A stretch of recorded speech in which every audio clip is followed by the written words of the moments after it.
नमस्कार दोस्तों, स्वागत है आपका आज की इस वीडियो में। और आज हम समरी डिस्कस करने वाले हैं जीबी शॉ का एक प्ले सेंट जोआन, जो कि इनका one of the finest play भी कहा जाता है। ये 15th सेंचुरी में जो 100 ईयर वॉर्स हुआ था फ्रांस और इंग्लैंड के बीच, उसके ऊपर ये स्टोरी बेस्ड है। और यह एक क्रॉनिकल प्ले है उनका, जो कि 1923 में उन्होंने लिखा था।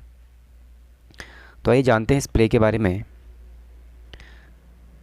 सेंट जोआन, जो कि एक इसकी नायिका है, एक साधारण लड़की थी, किसान की बेटी थी। वो बहुत ज़्यादा निडर, जिद्दी और आत्मविश्वासी उसे कह सकते हैं हम। उसे लगता था कि सेंट मार्गरेट और सेंट कैथरीन उससे बात करते हैं, और वो कहती थी कि वो अपनी पुरानी परंपराओं को नहीं मानती है और सीधे ईश्वर से बात करती है। वो सीधे ईश्वर में विश्वास करती है। चार्ल्स सेवन्थ, जो कि उस टाइम पे राजकुमार था फ्रांस का, जो बाद में राजा बनता है, शुरुआत में बहुत ज़्यादा डरपोक और कमज़ोर दिखाया गया है। उसके पास ना पैसा है ना हिम्मत। जोहान ही उसे राजा बनने में मदद करती है, लेकिन बाद में वो उसे बचाने के लिए कुछ भी नहीं करता है। फिर नेक्स्ट हम देखते हैं कि रॉबर्ट डी ब्रैडिकोट, जो कि एक सैन्य अधिकारी है, ये पहला आदमी है जिससे जोआन मिलती है। पहले तो वो उसका मजाक उड़ाता है, लेकिन बाद में उसकी दृढ़ता देखकर उसे राजा से मिलने के लिए हथियार और सैनिक देता है। डुअनिस, जो कि बास्टर्ड ऑफ ऑर्लिन्स, जो फ्रांस का सबसे काबिल सेनापति है, ये जोआन का सम्मान करता है। पीटर कॉशन, ये एक बिशप है। वो जोहान का दुश्मन तो नहीं है, लेकिन चर्च के नियमों का बिल्कुल पक्का है। अर्ल ऑफ वारबरिक भी इसमें है, जो कि ये जोहान का असली राजनीतिक दुश्मन है। उसे जोहान की धार्मिक बातों से कोई भी मतलब नहीं है। उसे डर लगता है कि अगर जोहान जीत गई तो सामंतवाद यानी फेडरलिज्म बिल्कुल ख़त्म हो जाएगा। द इंक्विजिटर भी इसमें एक है, जो जोहान के मुकदमे का मुख्य जज है। काफ़ी ज़्यादा ओल्ड मैन है ये, लेकिन शांत स्वभाव का है। ये जोआन के खिलाफ कोई व्यक्तिगत नफरत नहीं रखता, लेकिन अपने कानून और धर्म का ये पक्का है। इसी की वजह से उसे जोआन को सज़ा देता है। द चैपलिन इसमें एक कैरेक्टर है, जो कि एक कट्टर अंग्रेज है। वो जोआन से नफरत करता है और उसे जलते हुए देखना चाहता है। सेंट जोआन का एक और नेम है द मेड ऑफ ऑर्लिन्स, भी इसका एक नेम कहा जाता है। जॉन ऑफ आर्क भी इसको कहा जाता है। तो इस युद्ध में फ्रांस पूरी तरह से हार रहा था। जोआन 17 साल की एक लड़की थी, जो कि एक अनपढ़ किसान के वहाँ पे पैदा हुई थी। उसने दावा किया कि उसे सेंट माइकल, सेंट कैथरीन और सेंट मार्गरेट की आवाज़ें सुनाई देती है, और वो उससे कहती हैं कि फ्रांस को अंग्रेज़ों से बचाने के लिए कह रही है। उस वक्त फ्रांस 100 ईयर वॉर्स में लगभग हार चुका था। 1429 में चार्ल्स सेवन्थ को इसने मनाया और कहा कि मुझे सेना का नेतृत्व दे दो। सिर्फ 10 दिनों के अंदर इसने ऑर्लियंस की घेराबंदी को ख़त्म कर दिया, जिसे फ्रांसीसी सेना महीनों से नहीं कर पा रही थी। उसके बाद उसको जीतने के बाद इसने चार्ल्स सेवन्थ का कोरोनेशन भी करवाया।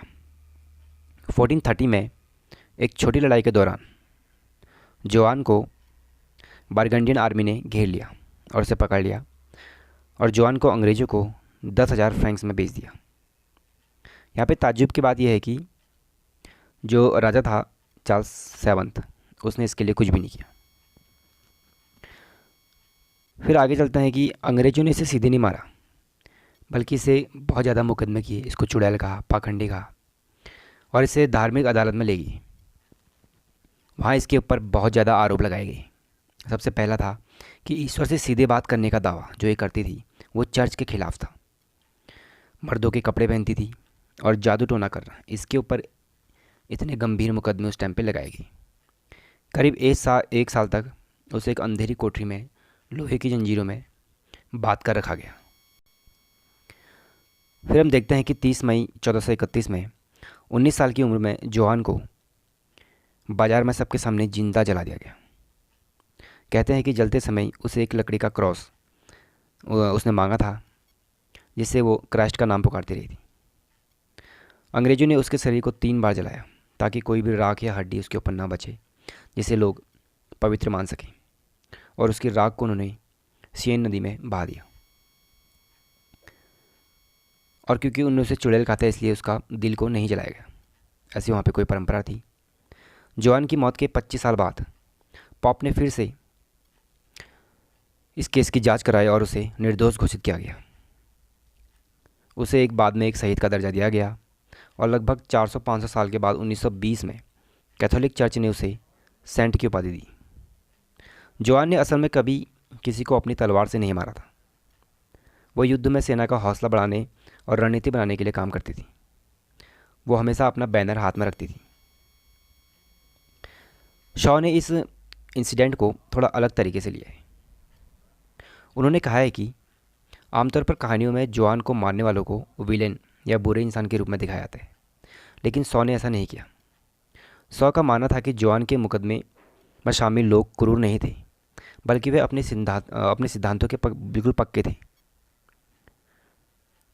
वो कहना चाहते हैं कि जो चर्च का नज़रिया है, बिशप जो उस टाइम पे बिशप थे कॉशन, कोई निर्दयी इंसान नहीं थे। वो ईमानदारी से अपना काम कर रहे थे। उन्होंने जोआन को एक पाखंडी कहा था। अगर हर कोई जोआन की तरह ये कहने लगे कि मुझे सीधे ईश्वर से निर्देश मिलते हैं, तो चर्च की संस्था की कोई ज़रूरत नहीं बचेगी, जो कि उस समय के नियमों के बहुत ज़्यादा खिलाफ हो जाता।